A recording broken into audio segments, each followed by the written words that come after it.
Hi guys, എറണാകുളത്തപ്പൻ ഗ്രൗണ്ടിൽ marine expo നടക്കുന്നുണ്ടെന്ന് അറിഞ്ഞു. അപ്പോൾ നമുക്ക് അവിടെ വരെ ഒന്ന് പോയാലോ? ഗ്രൗണ്ടിൽ തന്നെയാണ് നമ്മുടെ ടിക്കറ്റ് കൗണ്ടർ വരുന്നത്. GST ഉൾപ്പെടെ 120 റുപ്പീസ് ആണ് കേട്ടോ പെർ ഹെഡ് വരുന്നത്. അതുപോലെ തന്നെ 5 വയസ്സിൽ താഴെയുള്ള കുട്ടികൾക്ക് ഫ്രീ എൻട്രി ആണ് കേട്ടോ. നമ്മൾ അങ്ങനെ ടിക്കറ്റ് ഒക്കെ എടുത്തു, എൻട്രൻസിൽ കയറി ടിക്കറ്റ്സ് ഒക്കെ ചെക്ക് ചെയ്ത് അകത്തേക്ക് കയറ്റാനായിട്ട് 2 സെക്യൂരിറ്റി ഉണ്ട്. അത് ചെക്ക് ചെയ്തതിന് ശേഷമാണ് നമ്മൾ അകത്തേക്ക് കയറ്റുന്നത്. നമ്മൾ അകത്തേക്ക് കയറുമ്പോൾ തന്നെ ഭയങ്കര രസമാണ് കേട്ടോ. അവിടെ ഫുൾ അറേഞ്ച് ചെയ്തേക്കുന്നതെല്ലാം ഭയങ്കര രസമായിട്ടാണ്. ചെന്ന് കയറുമ്പോൾ തന്നെ നമ്മൾ ആദ്യം കാണുന്നത് അക്വേറിയംസ് സെറ്റ് ചെയ്തിട്ടുള്ള ഒരു ഹാളാണ് കേട്ടോ. സിലിണ്ടറിക്കൽ ആയിട്ടുള്ള അക്വേറിയംസും ടണൽസും ആണ് കേട്ടോ ഇതിൽ സ്പെഷ്യലായിട്ട് വരാൻ. ഞാൻ ഫസ്റ്റ് ടൈമാണ് ഇങ്ങനെ ഒരു എക്സ്പ്ലോർ ചെയ്യുന്നത്. അതുകൊണ്ട് തന്നെ ഞാൻ വളരെ എക്സൈറ്റഡ് ആയിരുന്നു. ഒരുപാട് വെറൈറ്റി ഫിഷസ് ഉണ്ടായിരുന്നു അവിടെ. പക്ഷേ നമുക്ക് പേരൊന്നും അവർ മെൻഷൻ ചെയ്തിട്ടുണ്ടായിരുന്നില്ല. അപ്പം അതുകൊണ്ട് തന്നെ നമുക്ക് അതിനെപ്പറ്റി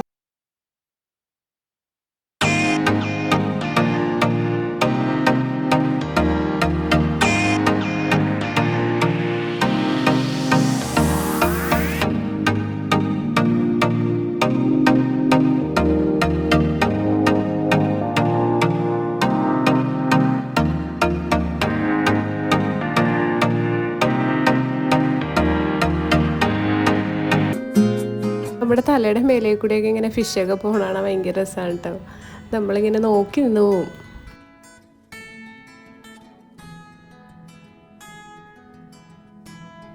മറൈൻ എക്സ്പോയിൽ എന്നെ ഏറ്റവും കൂടുതൽ എക്സൈറ്റഡ് ആക്കിയത് ഈ ഒരു മത്സ്യകന്യകയായിരുന്നു കേട്ടോ. മെർമെയ്ഡ്സ്, ഒയ്യോ എന്ത് രസമായിരുന്നു കാണാനായിട്ട്. സത്യം പറഞ്ഞിട്ടുണ്ടെങ്കിൽ അവിടെ നിന്ന് പോരാനേ തോന്നുന്നുണ്ടായിരുന്നില്ല. ഞാൻ ഏറ്റവും കൂടുതൽ ടൈം അവിടെ സ്പെൻഡ് ചെയ്തത് മെർമെയ്ഡിൻ്റെ അടുത്താണ്. ഭയങ്കര രസമായിരുന്നു കേട്ടോ മെർമെയ്ഡിനെ കാണാനായിട്ട്. അവർ ബ്രീത്ത് എടുക്കാൻ വേണ്ടി ഇങ്ങനെ മേളിലേക്ക് ഇടക്കിടക്ക് പോകുന്നുണ്ടായിരുന്നേ. ശരിക്കും പറഞ്ഞാൽ നമുക്ക് സങ്കടവും വരും, പക്ഷെ നല്ല ഭംഗിയുമാണ്. പക്ഷെ അവർ ഫുൾ ടൈം ഇങ്ങനെ വെള്ളത്തിൽ നിൽക്കുമല്ലേ. ഈ ആളുകൾ വരുന്നതിനനുസരിച്ചിട്ട് അവർ ആൾക്കാരോടൊക്കെ ഇന്ററാക്ട് ചെയ്യുന്നുണ്ടായിരുന്നു. ഞാൻ ഹായ് ഒക്കെ കൊടുത്തായിരുന്നു കേട്ടോ ആൾക്ക്. അപ്പം എനിക്ക് തിരിച്ച് ഹായ് ഒക്കെ തന്നായിരുന്നു. എനിക്ക് തോന്നുന്നു ഏറ്റവും തിരക്കുള്ള ആ ഒരു ഏരിയ ഈ മെർമെയ്ഡിൻ്റെ അടുത്തായിരുന്നു. ഒരുപാട് പേര് വന്നിട്ട് അവിടെ ഇങ്ങനെ കൂട്ടമായിട്ട് നിൽക്കുമായിരുന്നു. എക്സ്പോൻ്റെ അവിടെ നിന്ന് ഇറങ്ങുമ്പോൾ തന്നെ നമുക്ക് ഷോപ്പിംഗ് ചെയ്യാനുള്ള അവസരം ഉണ്ട് കേട്ടോ. ഒരുപാട് സ്റ്റോൾസ് അതിൻ്റെ ഉള്ളിൽ തന്നെ ഉണ്ട്. ഞാൻ അവിടെ നിന്ന് ഇറങ്ങി നേരെ അവിടെ മൊത്തം ഇങ്ങനെ അലഞ്ഞിരുന്ന് നടക്കുമായിരുന്നു.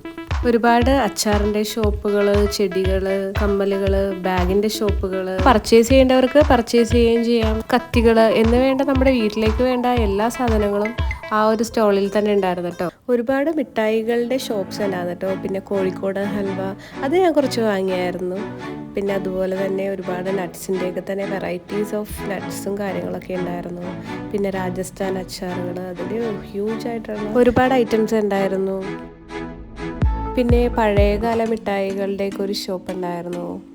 പിന്നെ കുറച്ച് ഗെയിംസ് ഒക്കെ ഉണ്ടായിരുന്നു. നമ്മൾ റിങ് എറിഞ്ഞിട്ട് സാധനങ്ങൾ കിട്ടുന്നത്, അത് ഒരു തവണ അറ്റൻഡ് ചെയ്തായിരുന്നു. പിന്നെ നമ്മൾ പുറത്തേക്ക് ഇറങ്ങുമ്പോഴത്തേക്കും ഒരുപാട് റൈഡ്സും കാര്യങ്ങളൊക്കെ ഉണ്ട്. കുട്ടികളായിട്ട് പോയി കഴിഞ്ഞിട്ടുണ്ടെങ്കിൽ ഒരു ഫുൾ പാക്കേജാണത്. മീനുകളെയും കാണാം, ഷോപ്പും ചെയ്യാം. നമുക്ക് പിള്ളേർക്ക് റൈഡ്സും കാര്യങ്ങളൊക്കെ ഉണ്ട്. October 3 വരെയാണ് നമുക്ക് എറണാകുളത്തപ്പൻ ഗ്രൗണ്ടിൽ എക്സ്പോ നടക്കുന്നത്. അപ്പോൾ വൈകാതെ തന്നെ എല്ലാവരും പോയി കാണാം കേട്ടോ. അപ്പോൾ നെക്സ്റ്റ് വീഡിയോയിൽ കാണാം. ബൈ.